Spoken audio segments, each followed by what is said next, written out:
Aloha from Hawaii.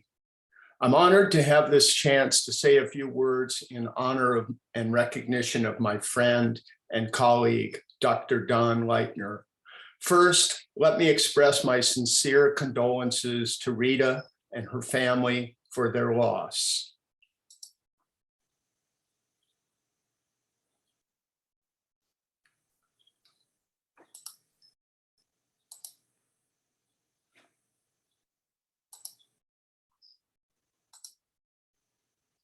I first met Don in Hawaii in the early 80s. He was a pathologist working for MCE, which was developing a super intensive shrimp farm in Kahuku.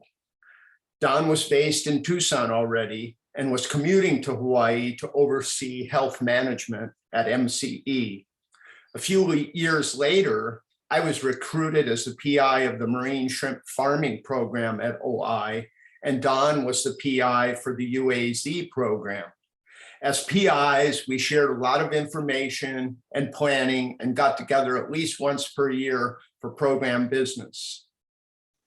Don's work building his pathology lab at UAZ and building the knowledge base and tools for studying shrimp disease were profound and had an immense impact on my life. Make no mistake, without Don's foundational work, discovering and unraveling the important pathogens of shrimp farming, SPF shrimp development could not have happened.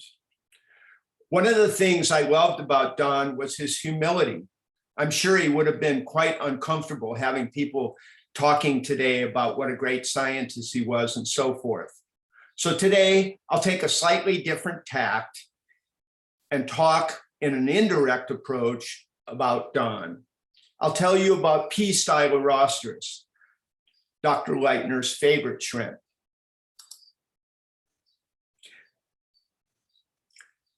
Don had friends and colleagues and students around the world. He enjoyed traveling to shrimp farming countries and trying to solve their disease problems. Here's the star, the blue shrimp, P. stylorostris. So P. stylorostris is the Pacific blue shrimp. Its natural range is along the Pacific coast from Mexico down to Peru. Fast growth to 20 grams in 100 days is typical growth performance for stylorostris. They do prefer a little bit cooler weather than Vaname and have higher salinity requirements than Vaname. A very interesting aspect of stylorostris is their natural resistance to TSV, Tower syndrome virus, but they're also amenable to high density culture. Stylorostris has been farmed in Latin America since the beginning of farming. When they would collect wild post larvae to use in shrimp farming, there were often a mix of Vaname and stylorostris, and they would all be stocked into the pond. Invariably, at harvest, the blue shrimp would be at least one size class larger than the Vaname. In the late 70s, early 80s, Coca-Cola funded the development of a culture company called Marine Culture Enterprises, which was a super intensive shrimp farming concept. Coca-Cola eventually moved MCE from Mexico to Hawaii, and Don was their pathologist, and that's where I first met him. In the development of MCE, they had done comparative production trials using white shrimp, black tigers, and steelies. And they found in their hands, in their system, the blue shrimp outperformed the others and became the species of choice for their farming system. The other application in farming of stylorostris is in New Caledonia, where they've been farming stylies for 40 years.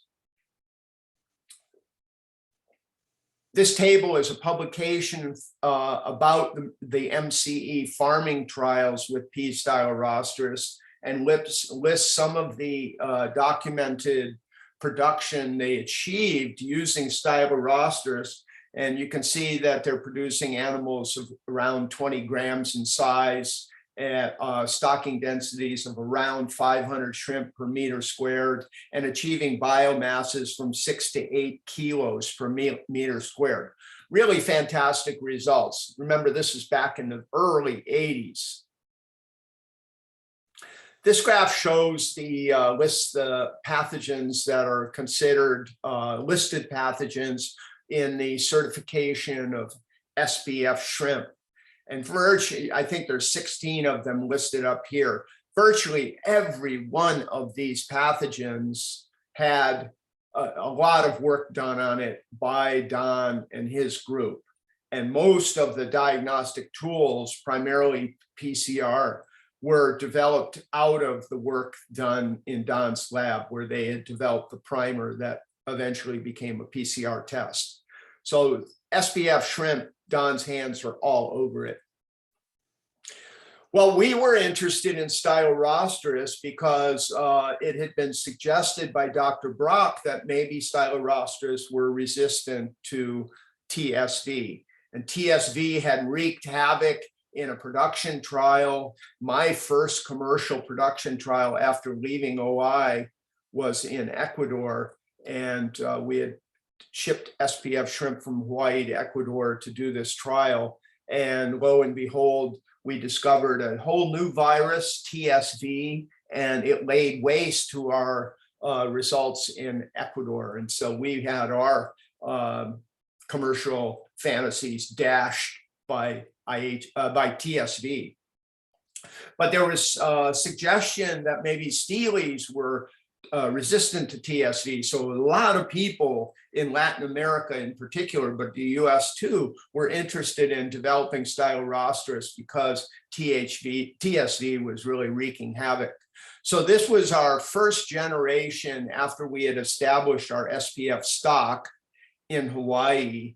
And those came as PLs, originally came as PLs from Ecuador from David Garicas. And that was quite generous of him.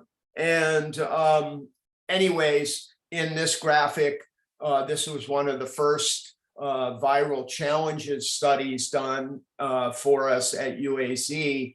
And the red bar is susceptible Vaname, Conostock Vaname, and you can see typical, they got about 25% survival in the TSC challenge. Our 4 families of Stylorostris got 100% survival. So we were off to the races. We had a truly resistant, TSV resistant stock. One of the things we got to do that was quite interesting, and Don helped with this, he had a very strong relationship with the French, particularly through Professor Bonamy, who he had worked on virology with. But the French were interested in introducing some new Stylorostris germplasm to New Caledonia. They were having disease problems, and they thought that perhaps it was caused by inbreeding. So they we negotiated to supply them with founding stock of Stylorostris. We shipped a bunch of families down to them, and they used those animals in production trials. And in all the production trials, it was a 3-way comparison where it was the New Caledonia stock listed here as the blue bars, the Hawaii or high health stock, the yellow bars, and the hybrids between the two, which were the green bars. And these data in this slide are the growth rates of those 3 stocks in commercial production ponds in New Caledonia. And over 3 years, 3 generations, we saw that the hybrids between the 2 stocks of Stylorostris outperformed either of the parent stocks. We call that hybrid vigor or heterosis. And this is the first and only example I've seen illustrating this phenomena in shrimp. And I have been searching for this for years because it's sort of a standard in plant breeding, hybrid vigor. And so here it was. We found this in New Caledonia. It's quite exciting. Another area that Don, as I mentioned, the IHHN, wiped out Marine Culture Enterprises and took that company down. And that impact on Don's life, changed Don's life. He really studied IHHN and knew more about that virus than anybody on the planet, and really did a lot of work on unraveling the mysteries of IHHN. And remember, their Stylorostris project in Marine Culture Enterprises was wiped out by IHHN and Style's susceptibility to that virus. Well, another virus came along and even wreaked more havoc on the industry, and that, of course, everybody knows is white spot virus. And Don was very interested and intrigued in trying to find a solution to white spot. And so they did white spot challenges on lots of different animals, and he did quite a few of these with animals from us. But one of the things they discovered that was really fascinating to me, and it brought together the two things he really loved, IHHN virus and Stylorostris. And what they found was quite profound, that if the Stylorostris were infected with the IHHN virus, that rendered some form of resistance to white spot virus. And they published that paper I showed, and there's 3 trials were conducted. And in the first trial, the controls, 0 survival. Those were uninfected steles, and they were completely susceptible to the white spot devastation. Whereas the 2 stocks that were IHHN positive got pretty good survival. In a second trial, they challenged some IHHN steles with white spot virus, and they got over 90% survival. There was no control in that experiment. And then in trial 3, again, with a control getting 0, they had an IHHN positive stock of Stylorostris getting close to 30% survival. Don called this phenomena interference, and he was working on this years ago. And I must say, viral interference has become a very important domain in the studying of viruses and how they work. Another thing that we did with Stylorostris that was kind of interesting was we did a production trial with the animals in Thailand, and Don was instrumental in helping us get those animals into Thailand through their quarantine process. Anyways, this is the growth performance of the animals. They were stocked at like 90 per meter squared, and in 140 days or something, about 30 per kilo. These are the some of the production statistics. Crop duration 140 days, average size 33 grams, 22 tons per hectare. It was really quite a fantastic trial. And you can see that the gross profit per hectare, $113,000. It was really worth a lot of money. In summary then, Don Lightner's contribution to the science of shrimp disease profoundly impacted the shrimp industry's growth. The knowledge and technology he developed and shared, he generously shared it with the industry, was foundational to the development of SPF shrimp that resulted in the fantastic growth of the industry over the last 20 years. Thank you, Don, for all you gave to shrimp farming. May you rest in peace.